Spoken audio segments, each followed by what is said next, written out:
Hello and welcome to another question time video from containerhome.info.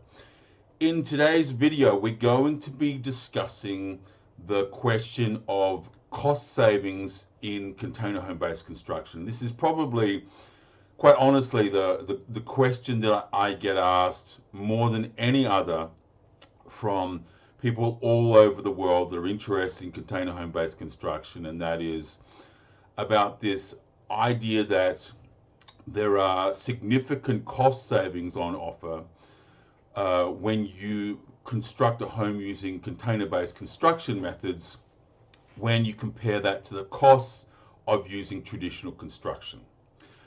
It's a very understandable question, and as I said, I get asked it a lot. I felt it's time that I made a video and published this information in video format as well as the text-based information that I've published historically to try and help people in guidance into understanding this issue of cost savings with container-based construction. Okay. So let me start the video by explaining that most people would understand that when it comes to very simple accommodation type container construction projects, similar to the one that we featured in book 177, the container cabin from Colorado, it's pretty self-evident where the cost savings are to be made in this construction method when you look at a project like this. And quite simply, that's based on the fact that when you look at basically purchasing a container and modifying that container structure to an accommodation type project, a cabin or a studio type space, what do we compare that against? We compare that against fundamentally either a portable building or a mobile home. Now, I think it's fair to say that most people would appreciate that, dollar for dollar, square foot for square foot, that a container project like this one isn't actually going to be significantly cheaper than, say, a mobile home or a portable building. It's probably going to be a somewhat similar price, but when you look at what you get for your money, there's a very significant advantage to container-based construction. The benefits in terms of relocation capability, the benefits in terms of robustness, are so profound that most people just instantly click with the concept and go, fantastic. I understand where that fits. I may or may not save a few $1,000s here or there, but I weigh the benefits of this type of construction method against lightweight modular type buildings or mobile homes, and it's a no-brainer. And this is a concept that is extremely well understood. It's so well understood today that military organizations around the world, and pretty much every remote research station built in the world today is built using container-based construction. They're so robust, they're so easily to locate using ISO-based infrastructure. They've literally taken over and dominated that space today. It's a pretty easy argument to understand. Where people start to have some big questions, though, is when we move away from these single container type projects and we move into multi-container type housing. Let's call them container homes.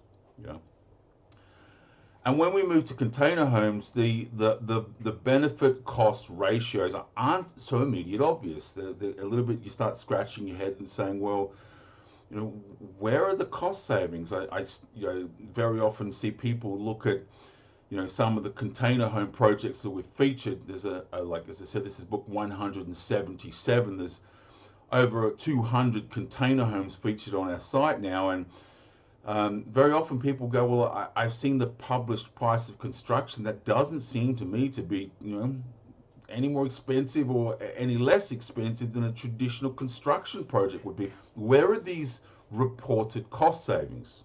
So let me delve into this question, and what I'm basically going to pull up on the screen here is this is a graphical representation of the total cost of construction of a new home project.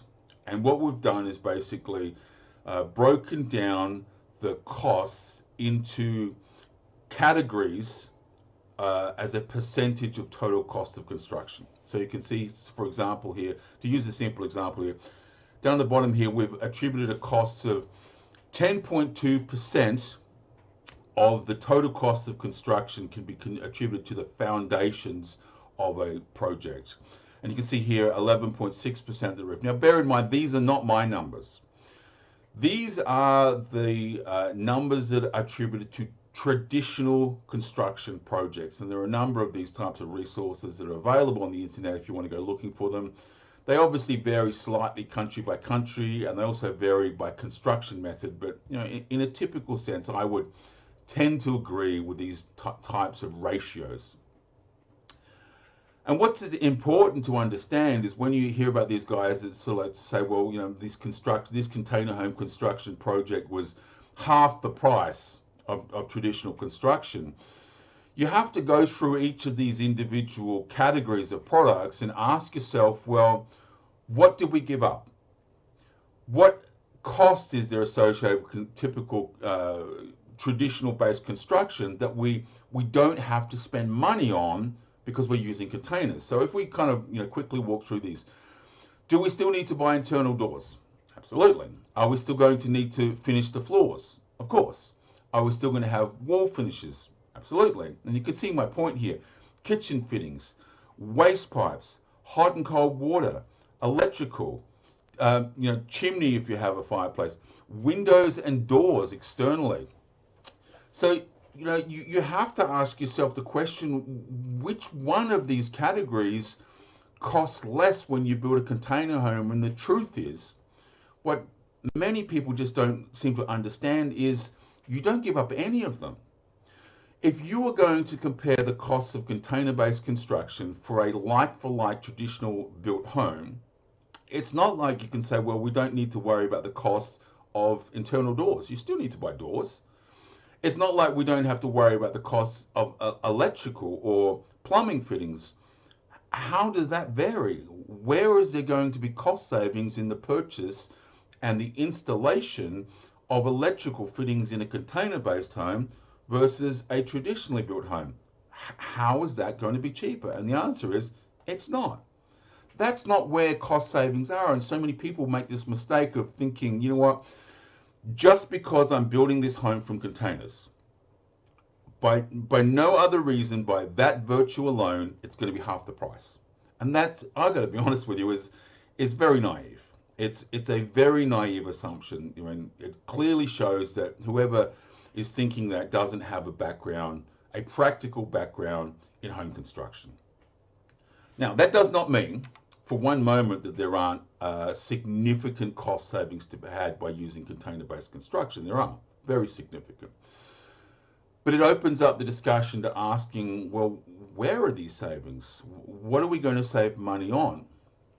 So let me give you a couple of very simple examples, and then if you're interested in this discussion further, I would encourage you to become a member of the Container Home Info site, where we dig into this type of information, all manner of subjects about container-based construction in great detail. Go into all the step-by-step processes of explaining how everything works so you can understand the entire model.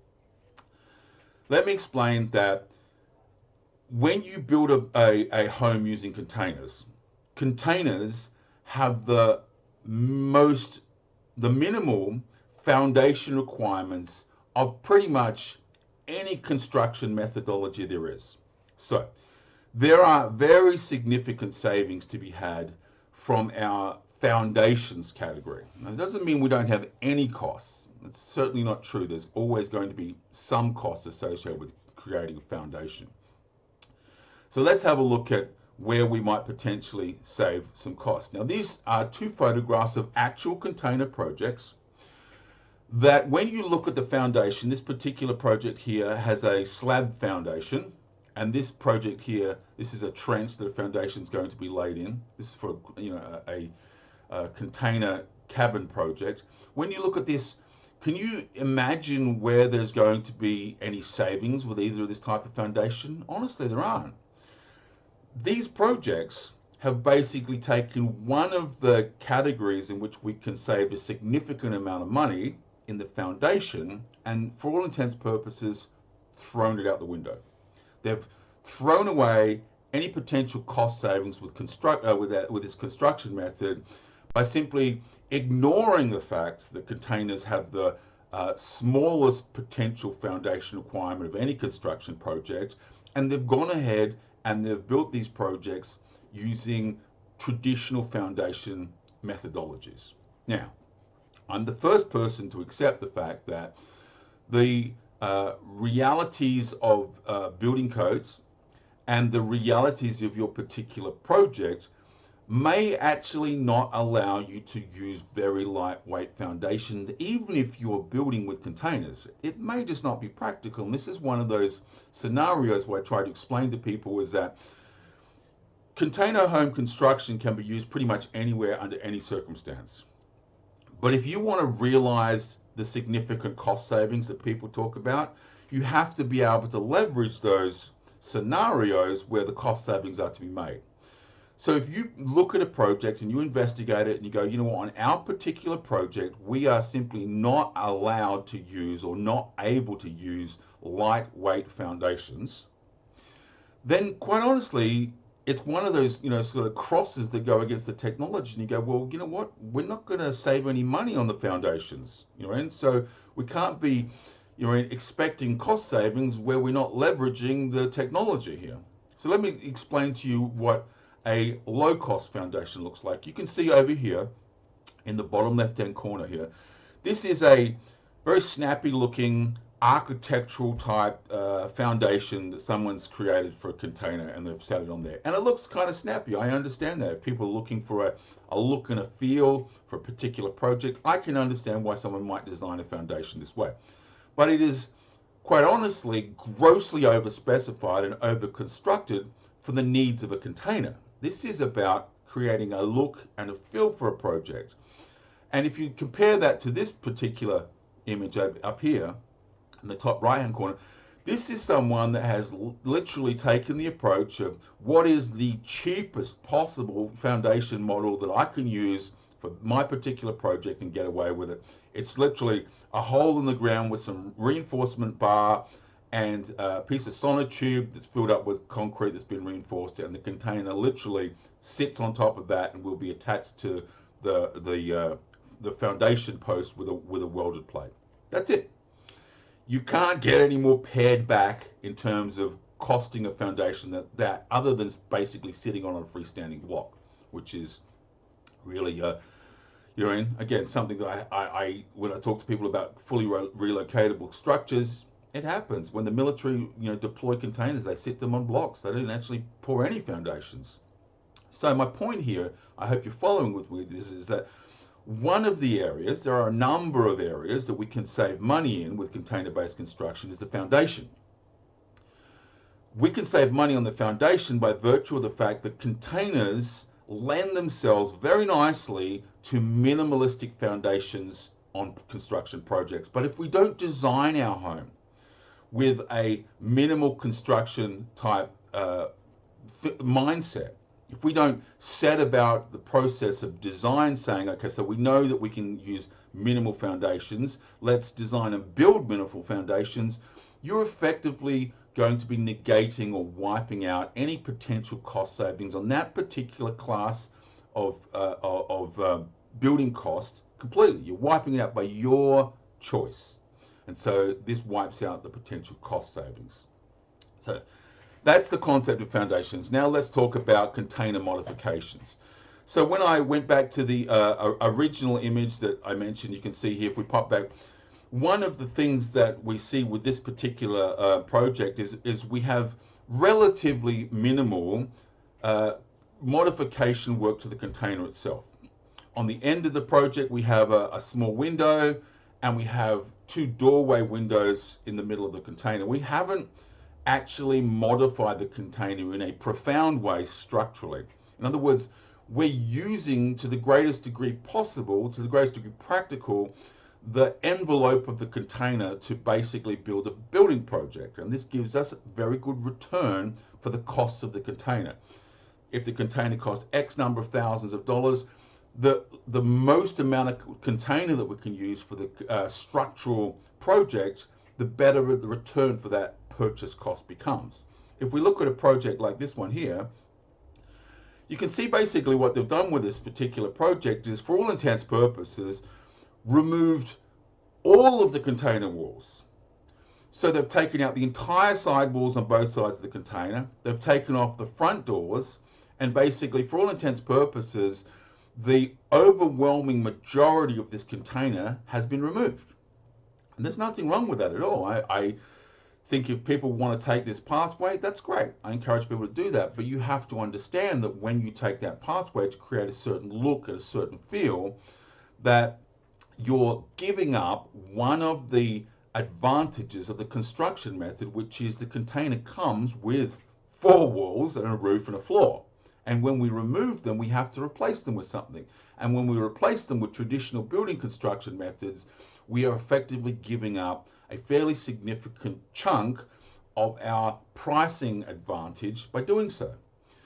And so my overriding point behind this whole video is to explain to you that there are most definitely, absolutely, cost savings to be made using container-based construction. There absolutely are.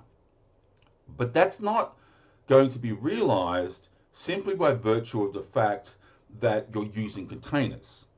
You don't simply approach a traditional housing build, exchange the traditional framing with a container and go, wow, we saved 50% of that construction cost. That is not how it happens.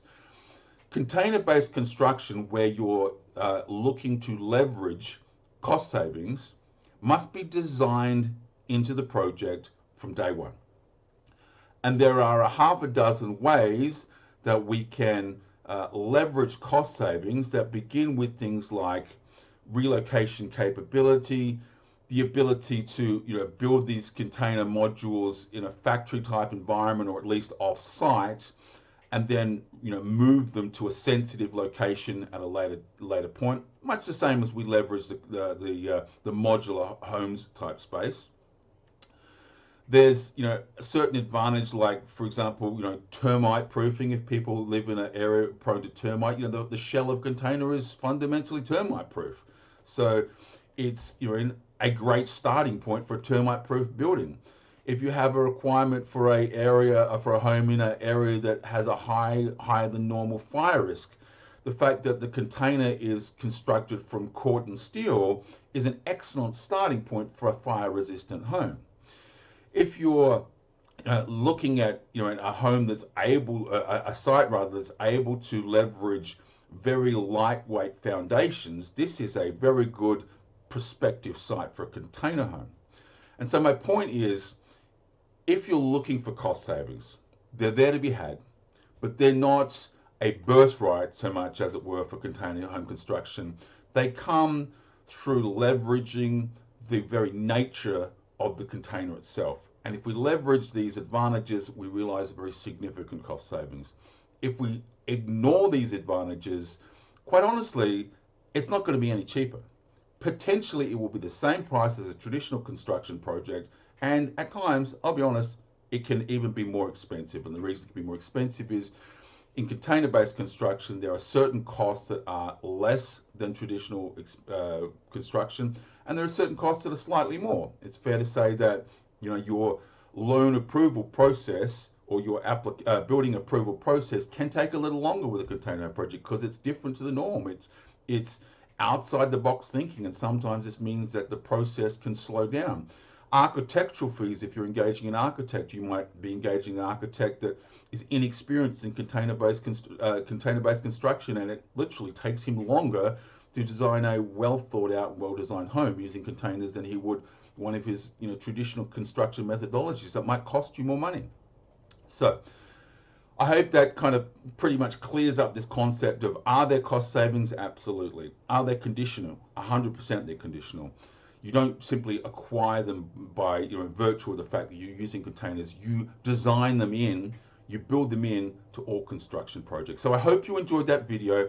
One last thing to let you know, if you're not yet a member of containerhome.info, right now you can become a member for 75% off the regular price. And what that means is for just $47, you get lifetime access to all of our materials, which include resources from myself about the inside information about container home construction.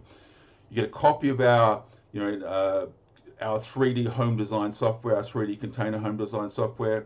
You get access to all of our videos and our tutorials, our technical drawings, our technical resources, our videos such as this one.